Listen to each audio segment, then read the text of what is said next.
Hola a todo el mundo y bienvenidos a la historia y otros cuentos. En el vídeo de hoy vamos a realizar un repaso bastante breve por la historia de la civilización romana, que nos debe servir para contextualizar sus estilos artísticos. Allá vamos.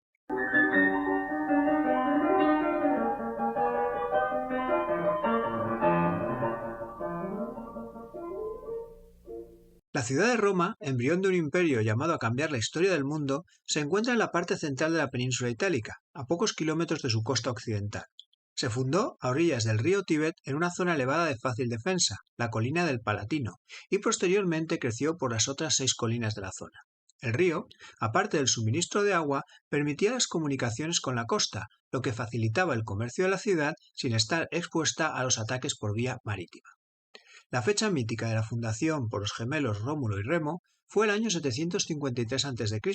La leyenda, recogida por Virgilio en la Eneida, en tiempos de Augusto, y en las obras de Tito Livio o Plutarco, entre otros, buscaba entroncar el origen de los romanos con la realeza troyana y con el dios Marte, padre de los gemelos, dotando a Roma de antepasados míticos. Si queréis conocer la leyenda con mayor profundidad, dejo el enlace al vídeo en el que tratamos el tema. Las investigaciones históricas y arqueológicas apuntan a un origen anterior, alrededor del siglo IX a.C., sin una fundación clara como tal. Se trataría más bien de una agrupación de campesinos y ganaderos que formarán un poblado o grupo de aldeas. Un foco originario que iría creciendo al amparo de su buena posición estratégica, elevada y cerca del río. La zona central de la península itálica, por aquella época, estaba poblada junto a los latinos por sabinos, umbros y samitas, entre otros pueblos, siendo los etruscos el pueblo hegemónico en la zona. Al sur, la presencia de las colonias griegas era muy importante, hasta el punto de conocerse como la Magna Grecia. Roma pronto entró en contacto comercial con ellos. Tampoco debemos olvidar la presencia de los cartagineses en Sicilia, Córcega y Cerdeña. El pequeño poblado creció. Liberado ya del control etrusco, alcanzó el dominio de la mayor parte de la península itálica hacia el 260 a.C., dominio que completó tras la Primera Guerra Púnica, junto con el de Sicilia, Córcega y Cerdeña, y las costas de África, antes dominadas por Cartago.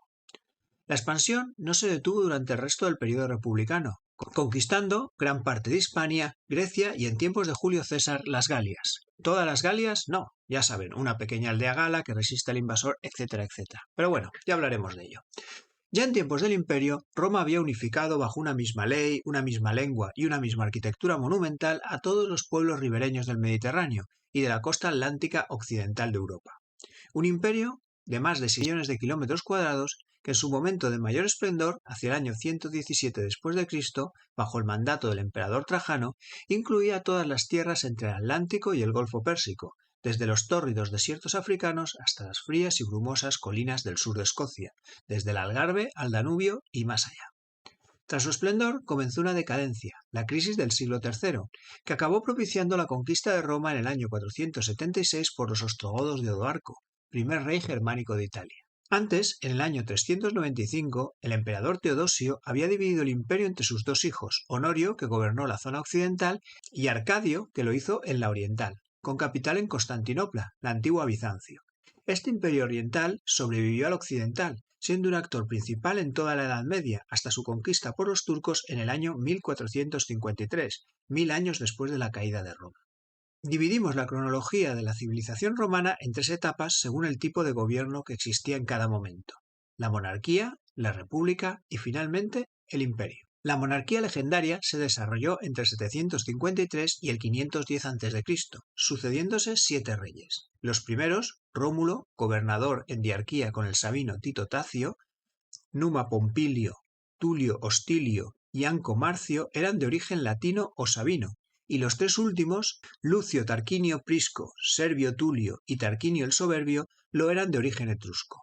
Fue una época marcada por el dominio y la influencia de los etruscos, como deja clara la procedencia de los últimos monarcas. Durante este periodo, la ciudad vivió un importante crecimiento, destacando la construcción de las murallas servianas, que podemos ver en color azul en la imagen, o de la Cloaca Máxima, obra que funciona hasta nuestros días y a la que Augusto consideró la más importante de la ciudad. La economía se basaba en la agricultura y la ganadería, pero al amparo de su crecimiento también se desarrollaron las manufacturas y el comercio. La sociedad estaba dividida en 2 grandes grupos: los patricios, las familias descendientes de los primeros pobladores de la ciudad, paters, que controlaban el poder político y las tierras, y los plebeyos, llegados posteriormente. Esta dicotomía será clave para el devenir de la República. La segunda etapa fue la República, entre los años 509 y 31 a.C. Este periodo comenzó con la rebelión contra Tarquinio el Soberbio. El patriciado romano consideró su gobierno despótico y además consideraba que les perjudicaba frente a los plebeyos. La chispa que prendió la revuelta fue la violación de la joven patricia Lucrecia por Sexto Tarquinio, hijo del rey, y el posterior suicidio de la joven. La rebelión triunfó y desembocó en la expulsión de Tarquinio, la abolición de la monarquía y la instauración de una república. El nuevo sistema repartía el poder en tres instituciones: las magistraturas, el senado y los comicios. Las magistraturas, cónsul, pretor, edil, cuestor, censor y posteriormente tribuno de la plebe, eran cargos anuales que dirigían diferentes aspectos de la república. Formaban el cursus honoris que todo buen patricio romano quería completar.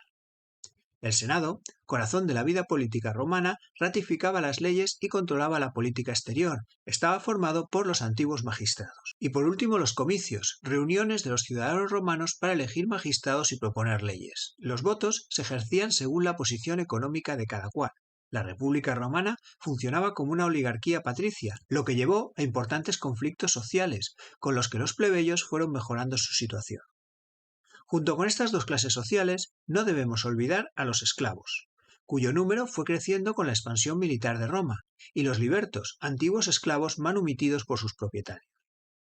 La organización militar romana permitió a la República iniciar una gran expansión, dominó la península itálica, chocando en el sur con los intereses de la otra gran potencia emergente del Mediterráneo occidental, Cartago.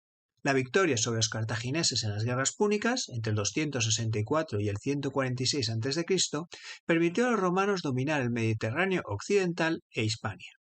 Su expansión oriental llegó hasta Grecia y le permitió controlar Egipto, siendo la conquista de las Galias por Julio César la última gran conquista republicana y el desencadenante de su final. El imperio fue la última etapa de la historia de Roma. Se desarrolló entre el año 27 a.C. y la caída de la ciudad en el año 476 después de Cristo. Este periodo se divide a su vez en el Alto Imperio, 27 a.C. hasta el 193 después de Cristo, época de esplendor, y el Bajo Imperio, hasta el 476, donde se produjo la crisis y la desaparición del imperio. La tensión interna provocada tras las conquistas y las inestabilidades que provocó desataron una serie de guerras civiles entre los optimates y los populares, respectivamente los representantes de las clases aristocráticas romanas y de las más populares. Estos enfrentamientos llegaron a su punto álgido en tiempos de Julio César y Pompeyo Magno.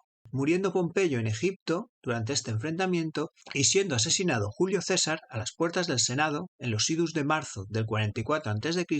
por sus enemigos, que le acusaban de estar creando un régimen de poder unipersonal. Tras no pocas luchas con protagonistas como Catón, Bruto, Cicerón, Marco Antonio o Cleopatra, de los que espero poder hablar pronto en otros vídeos, fue Octavio, hijo adoptivo de César, quien se hizo con el poder. El año 27 a.C. tomaba el nombre de Augusto, que significa elegido por los dioses, y se convertía en el primer emperador de Roma. La figura del emperador se superpone a todo el entramado político de la República. Aglutina el poder político, militar y religioso. El papel del Senado queda muy limitado. Durante los siglos I y II, el imperio siguió expandiéndose hasta el reinado de Trajano. Con el siglo III comenzó la crisis del imperio. Durante el reinado de Adriano se puso fin a las guerras de conquista, lo que supuso un descenso en el número de esclavos y de los botines de guerra. Por otro lado, la inestabilidad política desembocó en continuas guerras civiles a la muerte de cada emperador, siendo la fuerza de las legiones el argumento sucesorio. La guerra civil llevó a descuidar las fronteras, mientras las élites desertaban de la política y las ciudades tratando de evitar el pago de impuestos. La economía se estancó ante el descenso del comercio, la falta de esclavos y el descenso de los ingresos del Estado. Los pueblos germánicos presionaban las fronteras.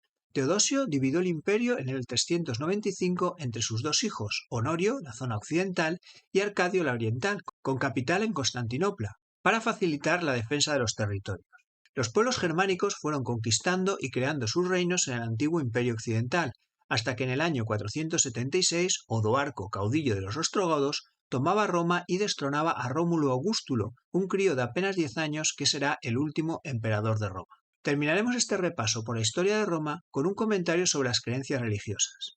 La religión de los romanos era politeísta y distinguía dos vertientes importantes, la política o comunitaria y la doméstica. El primer aspecto, el político, hacía que esta religión se viera sobre todo como un elemento cohesionador de la sociedad, más allá de cuestiones de fe o comportamiento moral que vemos en las religiones de origen judeocristiano. Los colegios sacerdotales estaban muy unidos al aparato del Estado, y su misión era mantener la pax deorum, es decir, la correcta relación con los dioses para que estos favorecieran las empresas de Roma. Para lograrlo, cumplían con los sacrificios y vigilaban los auspicios, una consulta a los dioses sobre las grandes acciones, guerras, construcciones, nombramientos. No era un modo de predicción del futuro, algo negativo para los romanos, sino una manera de consultar la aceptación de los dioses, llegando a ser muy condicionante para la vida política. El politeísmo de los romanos les llevó a estar abiertos a la aceptación de nuevos dioses, que se incluían en su panteón, tras la aprobación por el Colegio de los Decemvirios, destacando el panteón olímpico y la mitología griega, que identificaron con algunas de las deidades del panteón latino. También tuvo gran importancia el culto a Isis, procedente del mundo romano. A partir del siglo I, en todos los territorios dominados por Roma, se impuso el culto a la figura del emperador, que desde tiempos de Augusto fue divinizada. Se trataba de ofrendas a su figura, que buscaban un fin político, como el resto de la religión ritualista romana, la cohesión del imperio y la sumisión a Roma. La otra cara de la religión romana era la doméstica. Los romanos, posiblemente por influencia etrusca, daban gran importancia al culto a los antepasados. Por otro lado, una serie de divinidades menores, como los lares, penates o manes, protegían el hogar y la familia. Era un culto dirigido por el pater familias y para el que levantaban los lalari o altares domésticos. La expansión del imperio le puso en contacto con otras religiones, especialmente de origen oriental, como el culto a Mitra y el judaísmo, tras la conquista de Palestina en el siglo I. Eran religiones con un componente más fuerte de fe y de mensaje de salvación que la religiosidad romana, ritualista y política. Pese a la general tolerancia del imperio en temas religiosos, al ser la religión judía monoteísta, el choque era inevitable. Los judíos no podían aceptar el culto oficial al emperador, ni realizar sacrificios en su honor. El cristianismo también surgió en Palestina, como una nueva secta dentro del judaísmo. La nueva religión, monoteísta, sigue las enseñanzas de Jesús de Nazaret, al que considera el Mesías que esperaba el judaísmo.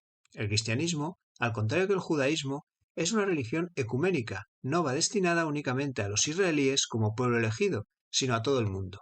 Su mensaje de perdón de los pecados y renuncia de los bienes materiales caló especialmente entre las clases populares y los legionarios romanos, expandiéndose por todo el imperio. Al ser el cristianismo una religión monoteísta, sus fieles no rendían culto a la figura del emperador, lo que provocó persecuciones y ejecuciones desde la época de Domiciano, por parte de las autoridades romanas. Todo cambió a partir del siglo IV.